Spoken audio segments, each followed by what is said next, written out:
Baik, hari ini akan kita teruskan kuliah kita tentang diagnosis transformator dengan SFRA, Sweep Frequency Response Analysis. Jadi kita lihat lagi tabel mengenai reliability, bahwa sistem itu tersusun banyak komponen, ya, equipment. Nah, trafo merupakan satu komponen penting dalam sistem kelistrikan, di mana berkontribusi 12% terhadap sistem failure, ya. Dan secara umum, ya, 84% kegagalan trafo itu karena problema insulation. Ini sudah pernah kita bahas. Nah, hari ini kita akan melihat bagaimana kita mendiagnosis trafo, yang sebenarnya intinya adalah bagaimana kita bisa mempertahankan kualitas operasi trafo dengan baik. Ini adalah contoh gambar trafo, ya. Trafo tegangan tinggi, ya. Kita sudah pernah bahas di bagian awal tempo hari bahwa trafo itu mempunyai bagian-bagian seperti ini, ya. Ya, kemudian ketika dipakai akan diberikan tegangan tinggi dan kemudian tentu ada stres-stres, ya. Nah, kita tahu bahwa suatu peralatan seperti trafo itu terdiri dari banyak bahan, ya. Ada konduktornya, ada insulation-nya, ya. Ya, secara bersama-sama dengan menahan tegangan tinggi, maka dia akan ada semacam interaksi antara material itu dengan medan. Nah, di sini dalam rangkaian listrik kita mengenal ada rangkaian yang diwakili dengan R, resistannya. Ada diwakili dengan C, kapasitansinya, karena tegangan tinggi tentu akan ada muatan yang tersimpan di dalam material itu. Kemudian juga ada induktansi. Kenapa demikian? Karena di dalam trafo kita ada belitan, ada struktur yang di mana medan magnet ada di situ. Di belitan ada medan magnet, kemudian di inti besi juga ada medan magnet. Nah, oleh karena itu, prinsip daripada pengukuran SFRA yang hari ini kita bahas sebenarnya adalah trafo ini dianggap seolah-olah adalah rangkaian listrik yang punya komponen R, L, dan C. Itu prinsip pertama kali. Nah, mari kita lihat. Di dalam trafo itu ada sejumlah material yang digunakan. Yang pertama adalah material dielektrik. Terdiri atas isolasi padat berupa kertas, ya, padat. Kemudian isolasi cairnya ada minyak trafo. Dan masing-masing punya permitivitas yang mana itu menentukan kapasitansi. Jadi dengan mudah kita bisa membayangkan bahwa trafo ada komponen kapasitansinya. Ya. Kemudian berikutnya kita mempunyai material magnetik pada inti trafo. Ada inti magnetik. Sudah pernah kita bahas prinsip kerja trafo tempo hari, bahwa trafo ada inti besi, yang digunakan adalah besi jenis lunak, ya, magnetik lunak, ya. Kemudian di situ tentu akan ada medan magnet.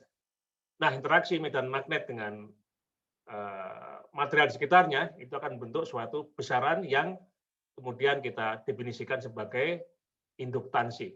Jadi kalau yang satu ini asal muasal kapasitansi, ya, C, ya, maka sini nanti karena ada magnetik ada muncul L. Ya. Kemudian berikutnya winding, belitan. Ini ada plug magnet, ya. Tentu ada induktansi juga, tapi juga ada R, resisten.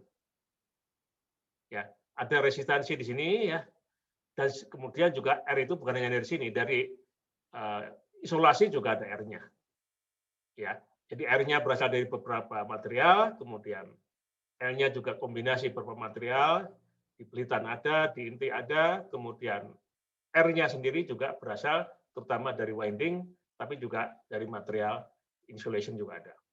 Nah, dengan demikian, justifikasi bahwa trafo bisa diwakili oleh R, L, dan C itu sangat logis.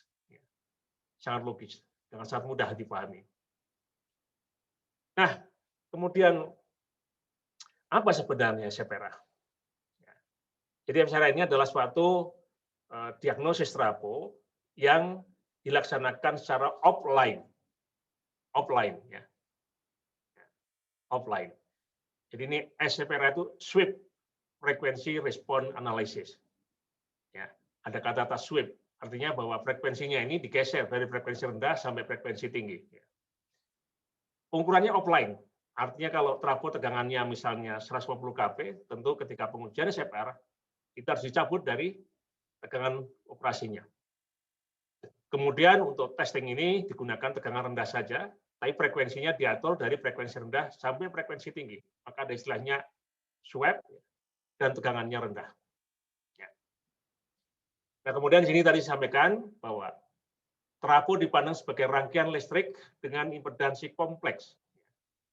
Jadi ada R-nya, ada L, ada C. Di mana L dan C tentunya menghasilkan reaktansi yang akan fungsi dari frekuensi. Nah, kemudian untuk mendeteksi kondisi trafo, ini prinsip dasarnya dari sini, menggunakan respon dari trafo terhadap frekuensi. Jadi diwakili RLC ini, kalau diberi F yang berubah, maka impedansi dari trafo itu akan berubah. Karena impedansi fungsi dari frekuensi, khususnya adalah bagian yang induktansi dan kapasitansi.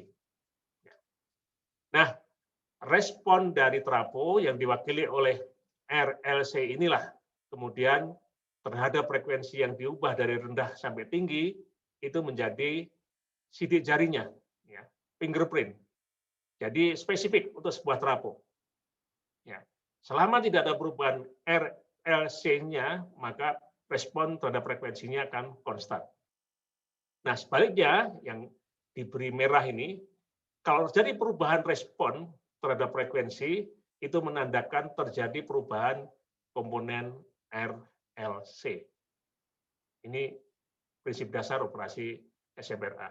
Nah, kemudian ini SFRA ini termasuk teknik baru, ya, di mana kalau di Indonesia sendiri baru mulai diperkenalkan kira-kira tahun 2004, ya 16 tahun yang lalu, ya.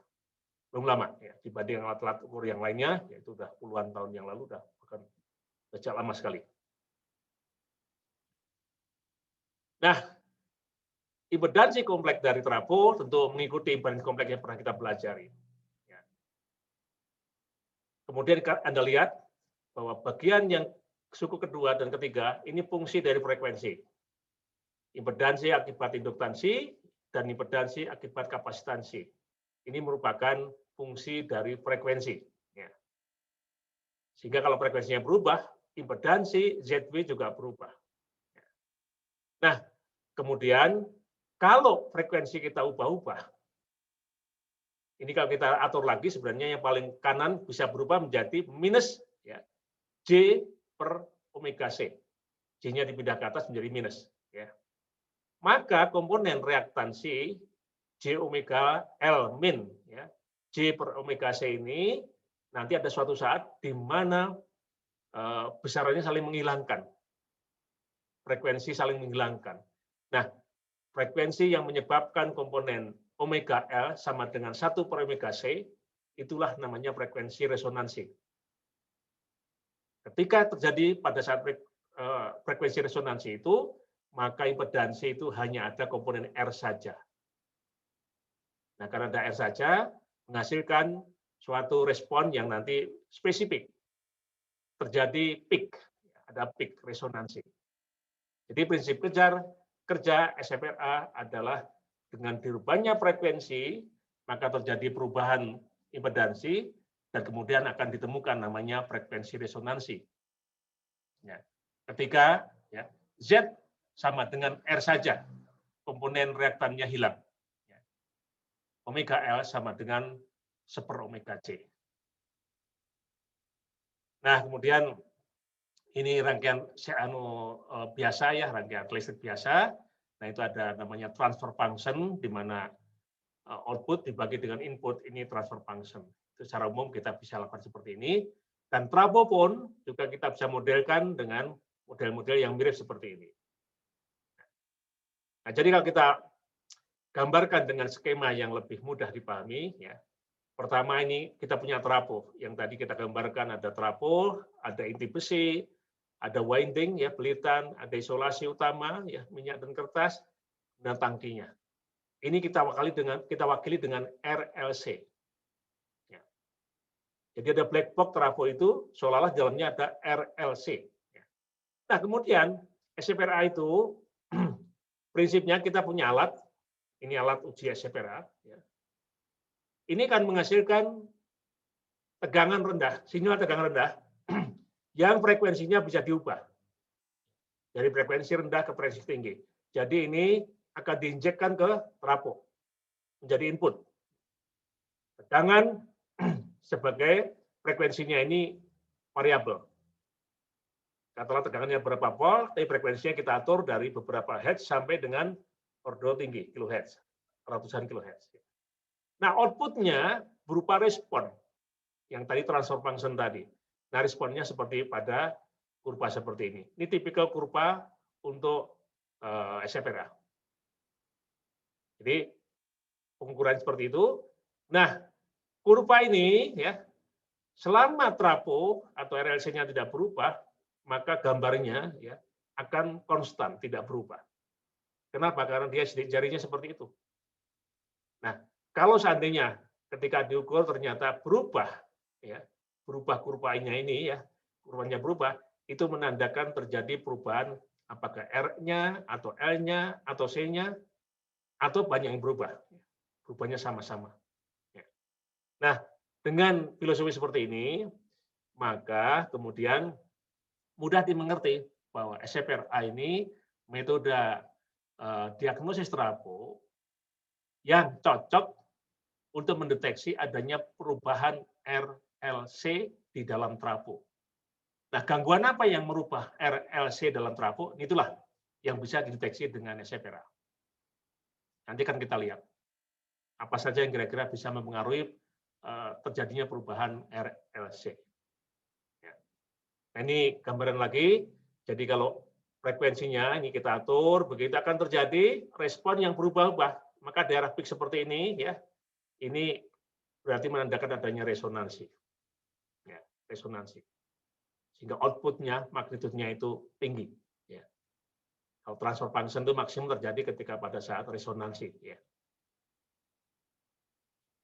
Nah, mengapa RLC berubah? Kan gitu. Ya. Ini kemudian pertanyaannya kan kita lari ke rangkaian listrik ya. Jadi RLC itu ya secara umum berubah karena yang pertama adalah geometri. Geometri. Geometri ada dua faktor. Yang pertama adalah faktor bentuk. Jadi kalau trafonya berubah bentuk, ya RLC-nya bisa berubah. Atau berubah ukuran. Besar menjadi kecil atau kecil menjadi besar. Itu akan merubah RLC. Ini secara umum dulu ya. Nah, kemudian kalau di dalam trafo, bentuk geometri apakah mungkin berubah? Dari luar mungkin tidak. Tapi di dalam mungkin. Contohnya apa? Contohnya begini. Kita punya belitan, ya, belitannya banyak, kemudian terjadi short circuit.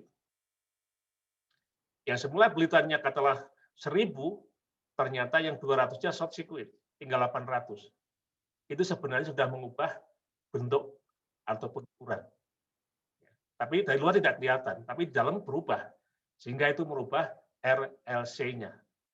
Nah, oleh karena itu, short circuit belitan termasuk gangguan yang bisa dideteksi dengan SFRA. Itu contoh ya, contoh saja seperti itu. Yang kedua, yang mempengaruhi RLC yang bisa mengubah itu adalah materialnya. R-nya itu terutama adalah ada tanaman jenis dari materialnya berubah, maka akan mengubah R-nya. L-nya permeabilitasnya berubah, sedangkan C-nya permitivitas atau konstanta dielektrik. Tapi kalau dalam trafo ini perubahan mungkin tidak terlalu besar ya. Ya mungkin kapasitansi bisa berubah karena minyak trafo menjadi kotor begitu ya, banyak mengandung air. Oke, saya kira itu cukup signifikan. Tapi kalau permeabilitas material mungkin tidak banyak berubah. Resistivitas juga tidak banyak berubah. Tapi yang mungkin adalah karena perubahan bentuk, perubahan ukuran, terjadilah perubahan RLC. Nah, dengan adanya perubahan geometri, perubahan material, maka terjadi perubahan RLC, maka SFRA bisa digunakan. Jadi SFRA ini merupakan teknik diagnosis yang cocok untuk elektromekanik. Ini RLC-nya itu adalah elektrik, tapi sebenarnya kaitannya dengan mekanik karena bentuk, ukuran, dan material itu. Baik. Nah, filosofinya bagaimana? Yang pertama adalah ada data kurva SFRA referensi. Jadi kita punya data SFRA dari trafo yang masih baru. Kita asumsikan trafo yang masih sehat, ya, normal, itu punya sidik jari SFRA. Seperti itu. Nah, itu berasosiasi bahwa trafo yang baru, trafo sehat, itu punya komposisi RLC yang tertentu. Kita jadikan referensi. Kita ambil itu sebagai kurva SFRA normal, sebagai acuan, referensi. Ya. Kemudian, trafo dengan desain dan ukuran yang sama pada kondisi normal akan mempunyai fingerprint yang sama. Jadi kalau trafonya ukurannya sama, desainnya sama, materialnya sama, tentu RLC-nya juga sama, maka kurva SFRA juga sama. Oleh karena itu, fingerprint-nya, sidik jarinya juga sama. Itu yang kita kenal dengan sister transformer. Trafo yang bersaudara. Ya. Satu saudara, satu pabrik, ukurannya sama, desainnya sama, maka dia punya sidik jari yang sama. Ini filosofinya.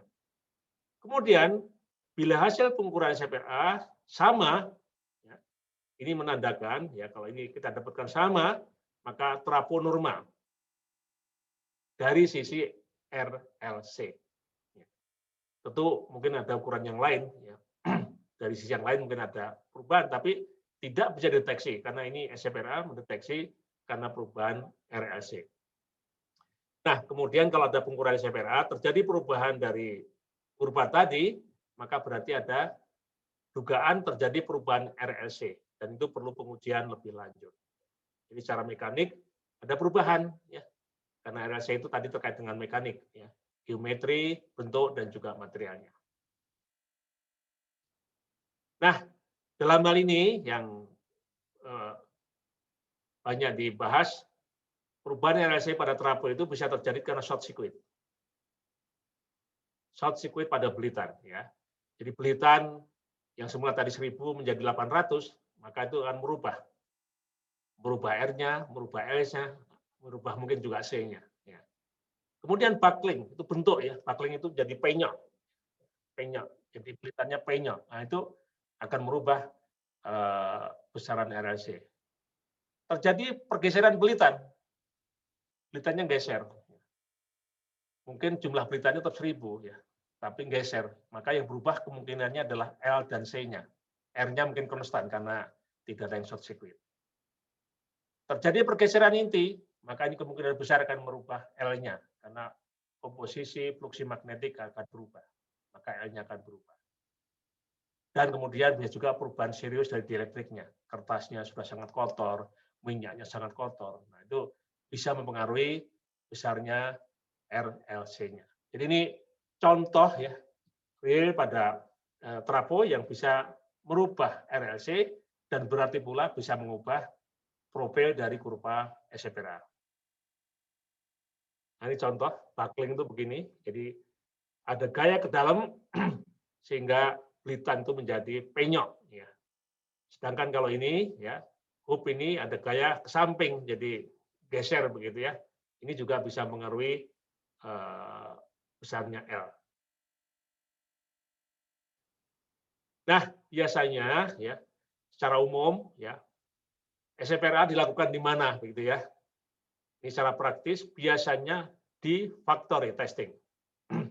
Ketika trafo sudah jadi, sebelum dikirim ke pembeli, ya, customer, maka dilakukan pengukuran SFRA. Itu merupakan SFRA normal, trafo dalam keadaan sehat karena baru keluar dari pabrik.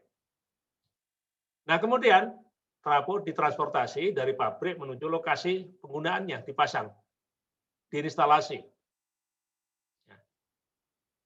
Maka ada kemungkinan terjadi pergeseran-pergeseran atau kerusakan. Maka dilakukan tes SFRA untuk mengantisipasi adanya cacat atau kerusakan akibat transportasi. Bisa juga trafo yang direlokasi. Pertama di gardu induk A, kemudian ingin dipindah ke gardu induk B, yang jaraknya mungkin bisa ratusan kilometer. Nah, ditransportasi menggunakan truk begitu ya, ada kemungkinan terjadi pergeseran atau kerusakan, oleh karena itu SCPRA bisa digunakan untuk mendeteksi. Jadi SCPRA dilakukan ujinya itu pada saat trafo diinstalasi ya, atau relokasi. Atau kemudian trafo mengalami gangguan yang serius, setelah terjadi gangguan serius. Ya. Maka itu dicurigai ada sesuatu yang kurang normal di dalam, apa short circuit sebagian, atau ada bagian yang rusak, dan sebagainya, maka dicek dengan SCPRA. Kalau SCPRA kurvanya tidak berubah, maka oke, berarti masih normal. Tapi kalau berubah, akan ketahuan kira-kira perubahannya sebelah mana. Ya. Kemudian SCPRA juga dilakukan untuk diagnosis rutin. Jadi setiap sekian tahun diuji SCPRA untuk mengetahui adakah gangguan serius yang bisa mengubah RLC dari trafo. Kemudian dilakukan setelah terjadi alarm gangguan. Ada gangguan yang serius pada trafo, alarmnya bunyi, nah itu juga SCPRA bisa digunakan untuk mendeteksi adanya kelainan trafo. Kemudian kalau terjadi pengukuran online, ya, monitoring misalnya gas begitu, tiba-tiba gasnya luar biasa naik, ya. Ini sangat drastik ya perubahannya, maka itu disarankan ada pengukuran SCPRA juga.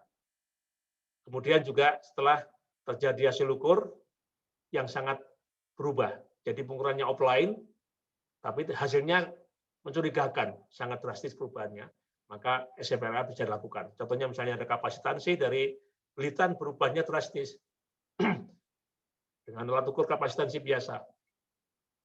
Maka kemudian dengan SCPRA kita bisa cek seperti apa fenomena yang terjadi pada trafo tersebut. Nah ini diulang lagi, secara prinsip trafo dimodelkan dengan black box, kemudian ada input, ya, ada output. Ya. Outputnya dalam bentuk kurva grafik seperti ini. Nah, secara umum dari hasil penelitian pengukuran trafo yang tadi ada komponen inti, ada komponen belitan, ada komponen isolasi, ya, ada belitan sekunder, ya, primer, sekunder, bahkan tersier. Nah itu kemudian secara umum setelah dilakukan uji SCPRA itu bisa diwakili oleh 3 buah sel. Sel 1, sel 2, ya, dan sel 3. 3 buah sel, di mana masing-masing ini mempunyai frekuensi resonansi yang berbeda-beda. Sel 1, ya, ini bagian inti. Jadi inti besi, kemudian daerah magnetic flux-nya itu mempunyai RLC. Nah, itu sel 1 diwakili dengan rangkaian ini. Ya. Nah, sel 2 itu belitan utama, ya, main winding. Ya, main winding. Nah, sel 1 tadi respon frekuensinya di sini, sehingga peak-nya ada di sini, frekuensinya agak rendah. Sel 2 yang warna biru, ya, itu adalah main winding, belitan utama. Resonansinya lebih tinggi. Dan sel 3 itu belitan minor, itu ada di sini. Jadi, kalau ini kita pecah-pecah, ya, kita berikan SCPRA, maka masing-masing akan punya respon yang berbeda-beda. Sel 1 responnya yang warna hijau, sel 2 responnya warna biru, dan sel 3 responnya yang warna hitam. Tapi karena trafo tidak bisa kita pecah secara eksplisit, sel 1, sel 2, sel 3, kan itu bergabung menjadi satu, maka yang real diukur sebenarnya adalah kurvanya yang sebelah kiri ini. Nah, kurva kiri ini adalah gabungan dari 3 kurva yang sebelah kanan. Jadi ini digabungkan akan ketemu kurva yang sebelah kiri. Oke, saya kira paham ya. Jadi trafo bisa diwakili 3 rangkaian pengganti, kemudian kalau diberikan SCPRA, responnya sebenarnya yang kiri ini. Tapi ini bisa di breakdown menjadi 3 karena ada 3 sel yang mewakili trafo itu. Nah, kemudian kurva-kurva ini ya bisa kita komputasi, bisa kita hitung untuk nanti menentukan komponen masing-masingnya. Jadi kalau sel 1 ya, sel satunya ada R1, ada A1, ada C1, ya berapa besarnya itu ada proses perhitungannya, ada cara menghitungnya. Ya. Jadi modelnya seperti ini, ya. Ini proses komputasi yang bisa kita lakukan dengan komputer dengan mudah ya. Sehingga kalau kurva sudah kita dapatkan, ya kurva seperti ini kita dapatkan, maka kita bisa hitung berapa RLC untuk masing-masing selnya. Ya. Ini komputasinya bisa kita lakukan dengan komputer, jadi sangat cepat. Ya. Jadi ini rumus-rumus ya. Kalau ada berminat untuk meneliti ini, saya kira ya ini tidak sulit ya. Jadi sudah ada beberapa mahasiswa yang sudah melakukan juga, tinggal barangkali case-nya diubah. Nah, ini contoh eksperimen. Jadi ada trafo ya, kemudian diuji dengan SFRA ya. SFRA-nya dengan alat seperti ini, frekuensinya digunakan dari 20 Hz sampai 2 MHz. Jadi swab-nya, frekuensinya di swab itu dari frekuensi rendah, di sini 20 Hz, sampai 2 MHz. Dinaikkan terus begitu. Nah, bagaimana perubahan dari kurva? Itulah SFRA. Ya. Baik. Nah, kemudian trafonya seperti ini. Ya. Nah, kemudian kita mencoba dengan mensimulasikan ada short circuit. Ya. Jadi trafo ini belitan trafo. Ya. Ada banyak belitan, membelit pada inti besi. Ya. Kemudian kita buat simulasi short circuit. Caranya bagaimana? Ya belitan ini kita kelupas bagian, kemudian kita short circuit-kan. Jadi kalau totalnya ini katakanlah ada 1000 belitan, maka kurangi 200, kurangi 200, kurangi 200, seolah begitu. Jadi ada short circuit 1, 2, 3, 4, yang menggambarkan apa? Tadi perubahan tadi. Perubahan bentuk, perubahan ukuran. Nah, case tadinya yang pertama adalah short circuit. Short circuit.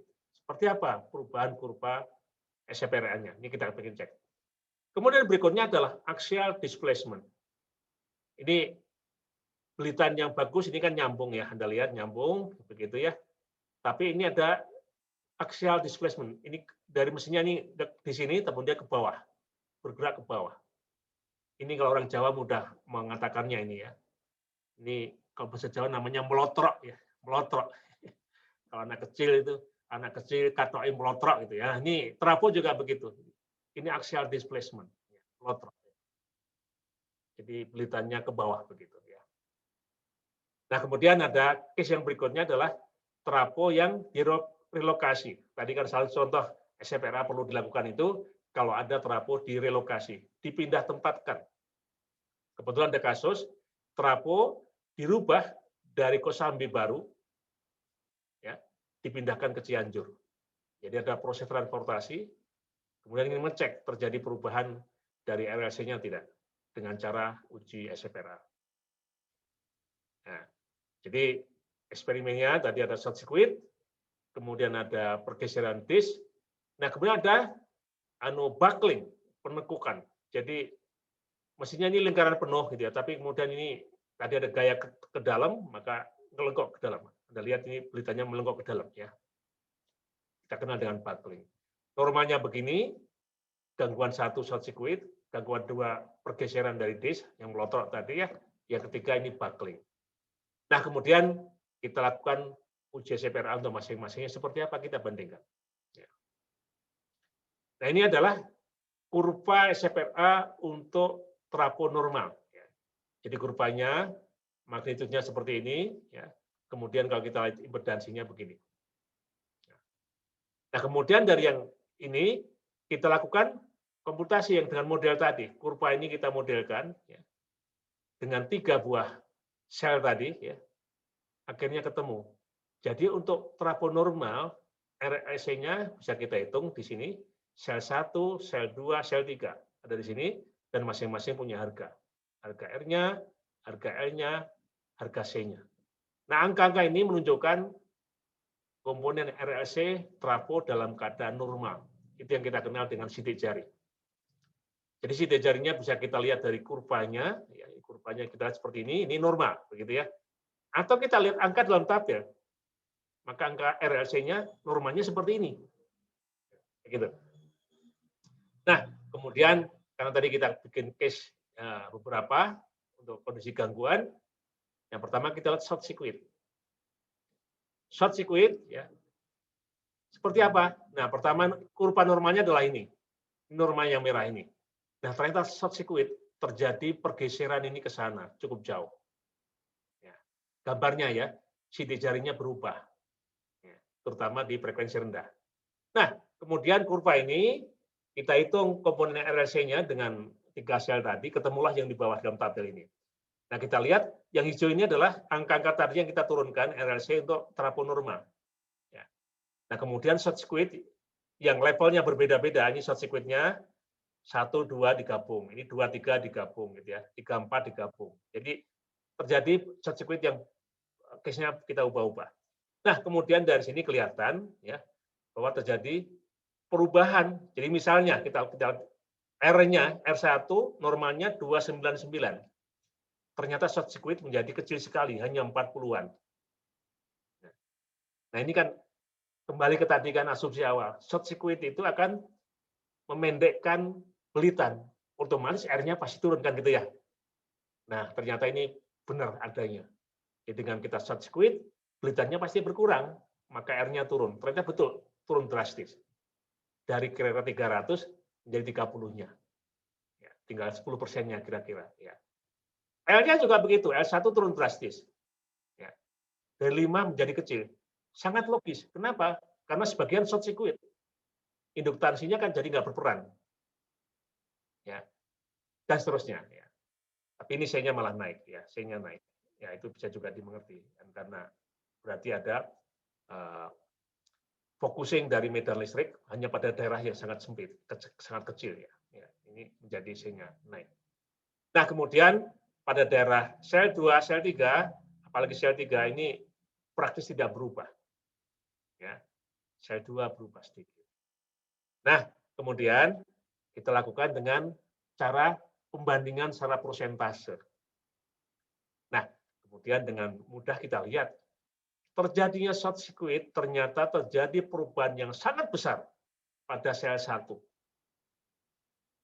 Perubahan kecil pada sel 2 dan sangat kecil sekali pada sel 3.